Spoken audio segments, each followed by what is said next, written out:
দাম থাকায় নারায়ণগঞ্জে বেড়েছে বেশ কিছু মাছের দাম।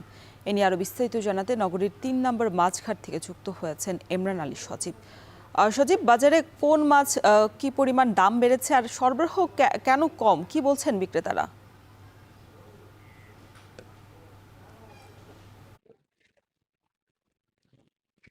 নারায়ণগঞ্জের যে মাছ ঘাটটিতে রয়েছি এটি একেবারেই শীতলক্ষ্যা নদীর পাড়ে এবং এর সাথে কিন্তু বাস স্টেশন এবং ট্রেন স্টেশন রয়েছে, যার কারণে এই বাজারটিতে যোগাযোগ ব্যবস্থাও ভালো। তো মাছের দাম কি কারণে বেড়েছে যেমনটি জানতে চেয়েছেন, এখানকার পাইকাররা যেমনটি আমাদেরকে জানিয়েছেন যে এখন কিন্তু আসলে নদী খাল বিল সব জায়গায় কিন্তু আসলে পানির কমতি রয়েছে, যার কারণে নদী খাল বিলের মাছ উৎপাদন কম।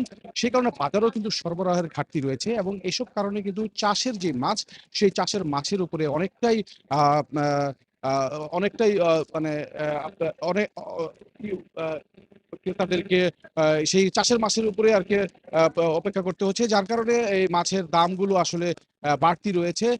তো কিছু মাছের দাম ছোট করে একটু দাম জানাতে চাই যে পোয়া মাছ আজকের বাজারে বিক্রি হচ্ছে 600 টাকা কেজি, যেটি কিনা গত 15 দিন আগেও 450-400 টাকা করে বিক্রি হয়েছে। ট্যাংরা মাছ আজকে বিক্রি হচ্ছে 600 টাকা কেজি, যেটি কিনা আরো 100 টাকা কমে বিক্রি হয়েছে গত 15 দিন আগে।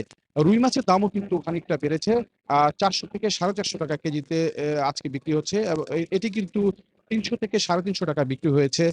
পাঙ্গাস মাছ আজকে বিক্রি হচ্ছে 170 থেকে 180 টাকা।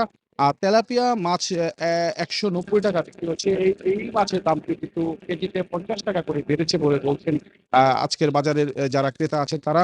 এছাড়া ইলিশ মাছের ব্যাপারে যদি একটু বলি যে আজকের বাজারে ইলিশ মাছের আমদানি কিছুটা ভালো থাকলেও দাম কিন্তু সেইভাবে আসলে কমেনি।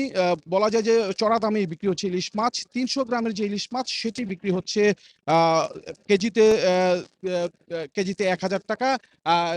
আবার একটু বড় সাইজের ইলিশ মাছ বিক্রি হচ্ছে 2,000 টাকা করে। তো সব মিলে নারায়ণগঞ্জের মাছের বাজারের দাম খানিকটা চড়া রয়েছে, এতে বিপাকেও আছে ক্রেতারা। তারা বলছেন বাজার মনিটরিং করেন কথা বলছেন। তো সব মিলিয়ে এই ছিল নারায়ণগঞ্জের মাছ বাজারের সর্বশেষ পরিস্থিতি।